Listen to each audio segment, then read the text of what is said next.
परिषद की बैठक हुई जिसमें कई महत्वपूर्ण फैसले लिए गए। जिसकी बैठक के बाद प्रेस कॉन्फ्रेंस करके जानकारी साझा की गई। बैठक में प्रदेश में केंद्रीय प्रवर्तित योजना के तहत स्वीकृत 16 नए मेडिकल कॉलेजों का संचालन राज्य मेस सोसाइटी के माध्यम से करने का फैसला लिया गया। इसके अलावा बाल संरक्षण के क्षेत्र में नेहरू बाल संरक्षण पुरस्कार प्रारंभ करने, भूमि आवंटन प्रक्रिया अधिक सुगम और सरल बनाने के लिए प्रदेश के नगरीय क्षेत्रों में विभिन्न उद्देश्यों के लिए भूमि आवंटन नीति 2015 में संशोधन करने सहित कई महत्वपूर्ण फैसले लिए गए। साथ ही जन अनुशासन, लॉकडाउन के प्रतिबंधों में छूट, वैक्सीनेशन अभियान और उच्च एवं तकनीकी शिक्षा की परीक्षाओं के आयोजन के संबंध में भी चर्चा की गई। मंत्रिपरिषद ने सामूहिक विवाह के आयोजनों में आवेदन और भुगतान प्रक्रिया के सरलीकरण के उद्देश्य से मुख्यमंत्री सामूहिक विवाह एवं अनुदान योजना 2021 को लागू करने की मंजूरी दी है। बैठक में इस बात पर भी चर्चा की गई कि तीसरी लहर के आने से पहले कैसे ज्यादा से ज्यादा लोगों को वैक्सीन दी जा सकती है। आज कैबिनेट में खुद मुख्यमंत्री चिंतित थे, पूरी कैबिनेट चिंतित थे। ये मास्क आज भी सबसे बड़ा बचाव है, इसलिए वैक्सीन और मास्क, इसके अलावा कुछ नहीं है बचाव।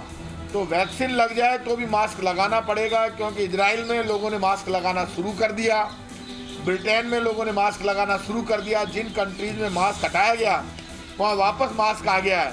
तो मैं इतना कह सकता हूँ कि सरकार की तरफ से, सरकार की तीसरी लहर से पहले अस्पतालों में पूरी तैयारी है, मैनेजमेंट की पूरी तैयारी है, ऑक्सीजन के प्लांट सब जगह लगे हैं। सारी तैयारी को लेकर सीएचसी अपग्रेड हो रही है। आज मुख्यमंत्री जी ने बहुत बड़ी बात की, उन्होंने कहा चाहे पैसे और लग जाए, कितना भी पैसा खर्च करना पड़े मेडिकल पर, लेकिन ये लहर अभी अचानक आई थी, दूसरी लहर, तो तीसरी लहर यदि अचानक आ भी जाए तो हमारी इतनी तैयारी होनी चाहिए कि हम उस लहर से लड़ सकें और लोगों को बचा सकें।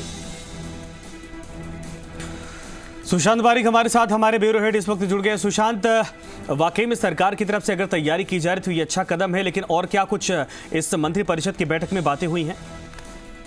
देखिए, नीतिगत फैसले तो संजय कई हुए हैं, लेकिन हम उम्मीद कर रहे थे कि कुछ नई गाइडलाइन जो है वो जारी होगी, लेकिन ऐसा नहीं हुआ। और उसके पीछे बड़ी वजह ये है कि जो नया केस आया है बीकानेर में, जो डेल्टा वेरिएंट प्लस जो है, उसको लेकर गंभीर मंथन हुआ। एक्सपर्ट्स ने कहा कि हम अगर पाबंदियां और अधिक हटा रहे हैं और चीजों को ओपन कर रहे हैं तो हमें थोड़ी सी सावधानी बरतने की आवश्यकता है। हमें अभी स्थितियों को और अधिक भांपने की जरूरत है। लिहाजा उसका फैसला अभी सीएम पर छोड़ा गया है कि क्या सिनेमाघर खोले जाएं या धार्मिक स्थल खोले जाएं। वो एक अभी भी जो है एक्सपर्ट के साथ चर्चा करने के बाद फैसला किया जाएगा। लेकिन कई अहम फैसले आज की इस बैठक में देखने को मिले हैं। खासतौर पे जो मुख्यमंत्री ने जिन फैसलों पर मोहर लगाई है उनकी अगर संजय बात करें तो नई भूमि आवंटन प्रक्रिया को सरल बनाने के लिए नई नीति का जो है अनुमोदन हुआ है। एक बड़ा फैसला, राजस्थान में 2020 में नई पर्यटन नीति बनाई थी, लेकिन कोरोना आ गया, टूरिज्म उतना बेहतर नहीं हो पाया। सरकार चाहती है कि अब टूरिज्म को और अधिक फैलाया जाए, लिहाजा राष्ट्रीय अतिथि गृह योजना 2021 का अनुमोदन किया गया है। एक बड़ा फैसला है।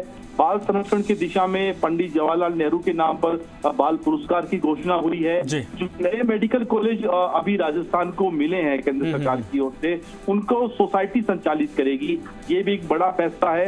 इसके अलावा सामूहिक विवाह योजना, अनुदान योजना, कई फैसले हैं, लेकिन उच्च शिक्षा से जुड़ा हुआ फैसला संजय नहीं लिया जा सका। कहा यह गया है कि केंद्र सरकार ने जिस तरीके से जो दिशा निर्देश दिए हैं उन्हीं के अनुरूप परीक्षाओं को करवाने को लेकर फैसला होगा। वैक्सीन को लेकर चर्चा हुई, आने वाले दिनों की जो परेशानियां हैं, आर्थिक मोर्चे पर जो दिक्कतें हैं, उनको लेकर मंथन हुआ है। बिल्कुल सही, धन्यवाद इस तमाम जानकारी के लिए। तो कई बातों को लेकर मंथन किया गया है, लेकिन साफ तौर पर कोविड को लेकर ज्यादा फोकस किया गया है। उच्च शिक्षा को लेकर इसमें उम्मीदें थी, लेकिन